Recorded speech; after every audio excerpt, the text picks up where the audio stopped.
que sepamos, no. Aparte de los estudios que hizo este doctor James Seidler, que es el capo de los capos de la cultura jamacua, que este es James Seidler, este es un gringo, es un americano. Ya hizo el estudio. Él es un profesor que ya está ahorita de tener sobre los 80 años, ¿no? Él estuvo aquí años estudiando la cultura jamacuaca en toda la costa manabita y hasta acá en las Esmeraldas. Él vino acá, pero ya estaba mayorcito y él lo que hizo fue guiarnos y nos aconsejó las personas ideales que le habían ayudado a él aquí en el Ecuador cuando él estuvo algunos años en estos estudios. Pero si usted revisa en Google, James Seidler pero confirmado sí, de la influencia jamacuaque, claro, toda esta cosa, no hay duda. No hay duda. Ya no hay duda. Estamos hablando de 1500 años. Usted nos decía que había más de 100 tonas. Tenemos 31 sitios arqueológicos. Y en todo ello ya se ha hecho el estudio, ya se Aquí ha tengo trabajado. certificado del Instituto Nacional de Patrimonio Cultural.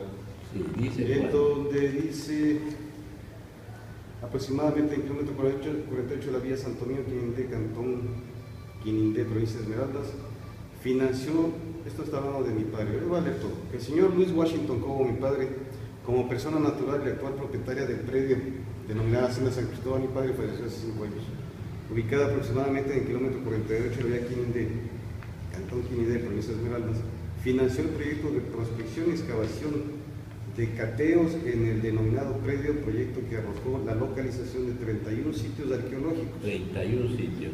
Que están enumerados de la N2F3001 hasta la N2FE031, que deben ser códigos que usan este instituto, ¿no? Cuyo estudio aportó los resultados muy importantes para el conocimiento de la historia de los habitantes del Ecuador asentados en el sector. Entonces, estos estudios están en el patrimonio cultural. Entonces podemos solicitar en el ministerio. Claro, tendría que ir aquí Debe todo. estar, debe estar. Claro, no, es que esto pertenece, la propiedad nuestra, digamos, de ¿Qué la área? familia. ¿Qué área Nosotros tenemos 550 hectáreas. Pero ya Se hizo el estudio sobre las 550, por eso hay 31 550 sitios arqueológicos y hay más de 300 tonas. Más de 300. Más de 300 tonas. En total, y no que solamente han hecho estudios las 31.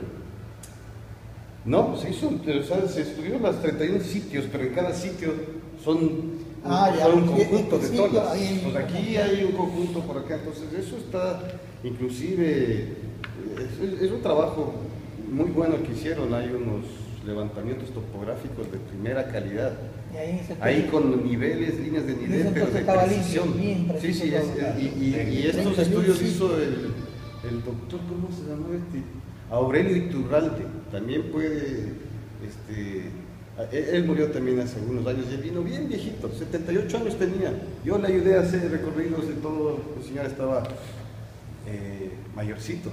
Ese fue su último trabajo arqueológico realmente. ¿Ustedes tienen alguna pieza, 2, 3, cuántas allí? Ahí sí tengo. Lo que les cuento es que lamentablemente en el terremoto se cayó la casa y muchas de esas vitrinas que había se destruyeron. Yo tengo las piezas. ¿Y quedará alguna como para que nos tomemos una foto de que No, sí, no hay problema. Lo que les puedo ofrecer para facilitar el trabajo de ustedes, voy a dejar esta semana que me voy a que me chapeen toda la zona, la más principal.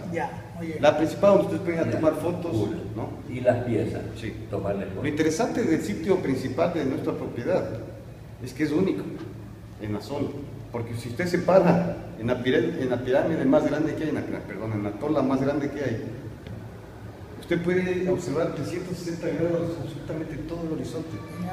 Sin obstáculos. ¿Y qué altura tiene? Para nada, es un lugar. O sea, podía hacer ahí una observación solar tranquilamente. Pues sí, porque están alineadas las tolas con los solsticios, los equinoccios, salidas ¿Y la del sol, mitad del todo. mundo a qué tiempo está ahí? Estamos más o menos a 200 metros de la mitad del mundo. Pero, 200 metros. Sí, de línea recta, ¿no? Porque la mitad del mundo pasa por la Concordia, estoy un poco más hacia el norte. Entonces, 200 metros más al sur en línea recta está la mitad del mundo. Es decir, que estamos nosotros en la línea equinoccial prácticamente, ¿no? Esa zona es la que divisa todo. Esa queremos ir. ¿Qué altura Ese estamos hablando sobre los 400 metros tal vez. ¿De altura? Ah, ¿O de altura? no. Altura debe ser unos 4 metros desde el nivel del sol. Y son grandes, la era principal. Y esa está rodeada por algunas tolas que es obvio, ¿no? Es obvio todo lo que estaba ahí, por eso es que, mira, también, o sea, yo tengo un hermano, mi hermano mayor, él fue el que se interesó primero en estos asuntos. Y él ahora es arqueólogo bien reconocido y es astrónomo y astrólogo.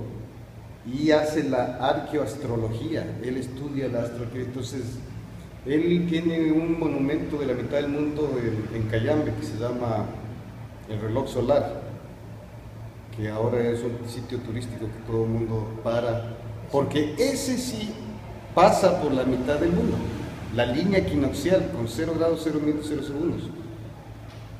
En Pomasqui, o donde tienen en San Antonio de Pichincha, donde tienen el monumento a la mitad del mundo, ese no está localizado justo. O sea, esos fueron los estudios que hicieron los geodésicos franceses que vinieron a medir los meridianos. O sea, ellos usaron otro método. Pero los quitos que estaban asentados antes de los incas, ellos sabían exactamente, porque ellos estudiaban la cultura solar, ellos sabían hasta dónde llegaba el sol en el invierno, en el verano, programaban sus cosechas, etcétera, sus siembras. Ellos adoraban al sol como el dios. ¿No? Entonces era el centro de todo. Entonces mi hermano, con estos estudios, él empezó aquí en la hacienda. Entonces, una vez que ya empezó con esto y se hizo estos estudios, él siguió con sus estudios. Los egipcios también adoraban al dios. Sí, él descubre en el monte Catequilla, que está... Usted le puede ver a Monte Catequilla desde la mitad del mundo de San Antonio. Hay un monte que está ahí, que inclusive hay teorías de que puede ser hecho por el hombre. No es un monte muy natural. Y ahí arriba hay un sitio arqueológico que es un semicírculo y empieza justo donde la línea equinoccial pasa, en los 0 grados 0 minutos 0 segundos, y es un semicírculo que hace es un muro que hace más o menos hasta ahí. Entonces, si usted mide el ángulo que forma con la línea equinoccial, le da los 23 grados y medio, que es la inclinación que tiene la Tierra, y que es la que hace los efectos de invierno, verano, los solsticios, los equinoccios. Claro. Entonces, estos tipos de los quitos, ellos ya sabían totalmente con precisión.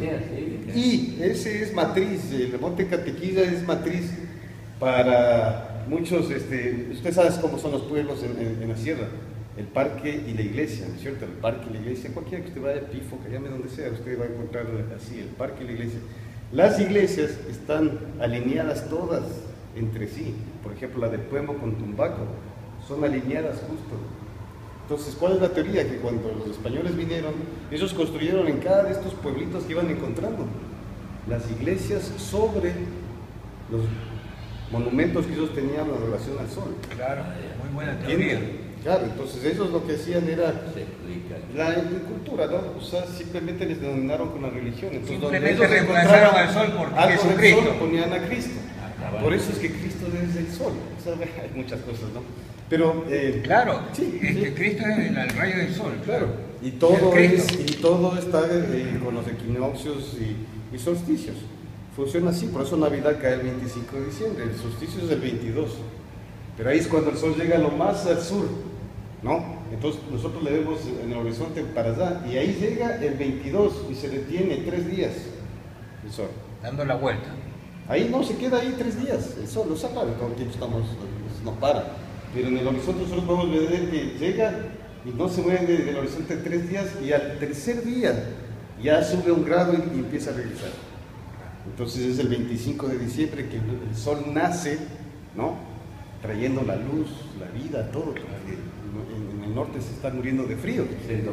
Regresa, entonces es un poco complejo esto. El invierno aquí. Exactamente, entonces todo está relacionado con el sol, realmente hasta la cultura, hasta Jesucristo, ¿no? Claro, así es. Yo me puse a pensar, sí.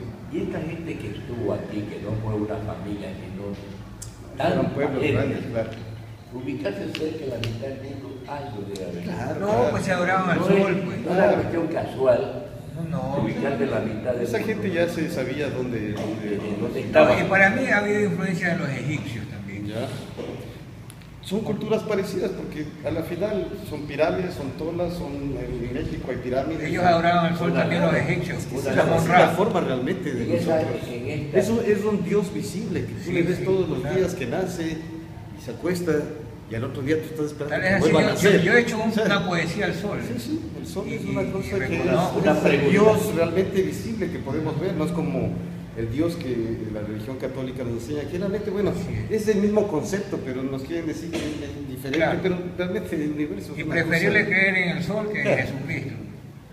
Para mí el sol es Jesucristo y Jesucristo es válido también. Sí. No tiene Jesucristo totalmente válido. Una pregunta. Pero tiene todo esto relación. No es el único Dios nacido el 25 de diciembre. Todos, en todas las religiones, es el 25 de diciembre cuando nacen, porque es cuando nace el sol. Eso es todo. Y se demora 3 días, por eso se muere 3 días y al tercer día resucita. O sea, vuelve a venir el sol, trayendo la luz, el agua, la vida, todo, ¿no? Ahora tú conoces estos asuntos. Son metáforas. Una pregunta. Sí. ¿Restos humanos encontrados? No. Nada. Se encontraron las piezas, ¿verdad? Lo que pasa es que estas donas, tengo un tío que todavía vive, el hermano de mi papá, que él había sido el que le ayudaba a mi abuelo cuando mi abuelo colonizó, porque mi abuelo es colono de estas tierras, ¿no? Él huaqueó las tolas, entonces están huaqueadas las tolas. Entonces cuando mi hermano hace estos estudios ahora, hace 20 años más o menos, que fueron hechos los estudios de esto, ya nos dimos cuenta que no estaban todas las piezas y recordamos que en la casa de mi abuelo y alguna tía creo que debe tener esas piezas. Había unas piezas espectaculares, esas de las que se les pone agua y silban o se les sopla, y son unas cosas muy bonitas que mi abuelo sí las rescató de las huaqueadas que hicieron ahí mi tía. Un lugar. Sí, deben estar, pero eso no está en posesión de nosotros. Ahora, las piezas que se encontraron a posterior de la huaqueada que hubo hace 50 años, porque esta propiedad está en la familia ya 64 años este año. 64 años. 64 años. Mi abuelo fue en el año 53, inclusive antes de que exista la Concordia, porque Concordia es en el 57. La bananera de mi abuelo, porque eso era lo que él se dedicó, porque era solamente hobby. Mi abuelo no era ni agricultor, ni hacendado, nada. Él tenía las posibilidades de tener estas cosas y él le encantaba, ¿no? El ganado y el banano. Entonces, desde ahí pasó a mi padre y ahora soy yo el que está al mando de... ¿Metales, piedras preciosas allí? No. Nada. No, en absoluto nada de esas cosas. Solamente tiestos de diferente tipo. Y la ubicación. Y sí, hay todo, fotos, coordenadas, todo. Hay un estudio bien grande. O sea, esto está en el patrimonio cultural. Yo les podría... ¿Y dónde podemos ver piezas de esta? ¿En qué museo? ¿En qué lugar? Bueno, en Jamacuaque, acá por Jama hay un museo de las nuestras. Sí, yo tengo piezas aquí, yo les podría mostrar. Museo ahí en Quito no hay. No está esto, nada. Solamente las piezas que nosotros tenemos están registradas, es todo en el patrimonio, sí, pero están en cajas. Usted la maneja. Sí, yo tengo eso en cajas porque son un montón de piezas, todas están enumeradas y cosas. Yo tuve la suerte de estar allí una vez, pues yo era estudiante y las vi. Yo le dije a los compañeros, y las vi. No, sí. Y me sorprendo que las vi. Súper interesante. Y fui como estudiante, ¿verdad? En esa época vivían ahí. Estaba la casa, pues grande, todo ahí. Ahora que estamos haciendo este trabajo. Hay material como para escribir un libro completo. Que es el texto de estudios sociales de cívica, donde ya está, digamos, aprobado, resuelto el asunto de la bandera electoral de las parroquias y del cantón. De la historia, ahí es que estamos nosotros queriendo obtener información. A mí me interesa fotografías, un dato de las piezas, y dónde estamos datos suyos, digo, de una foto. Los queremos para la próxima semana para que puedan visitar, pero es que tengan que limpiar, porque si les llevo ahorita van a ver un portero y van a decir dónde y cómo es la cosa. No, ya no quedamos de acuerdo. O sea, sí se ve, pero no es lo mismo que ya verle. La próxima semana se toma por día, jueves, viernes. Sí, pero que sea para que vamos la próxima semana. Piezas que tenemos para el viernes mejor. Vamos. Ya no, para cuando quedemos para cuando, el próximo viernes. Al próximo viernes. Ya es feriado, ya. Ahí se está viendo, la próxima semana el viernes. ¿Por qué feriado? 24. 9. Ya, pero puede ser jueves, digo usted. También, Ok. también. ¿Ah? Hablemos el miércoles, hábleme el miércoles y vemos cuando. El miércoles lo llamamos, puede ser el jueves. El próximo Es que miércoles. tú estás Ya. el miércoles en Quito. Vea su, vea jueves. su tiempo también. Jueves o viernes, ahí vemos, ahí vemos. Claro, lo llamamos. Pero necesito unos días para hacer limpiar eso. Ya.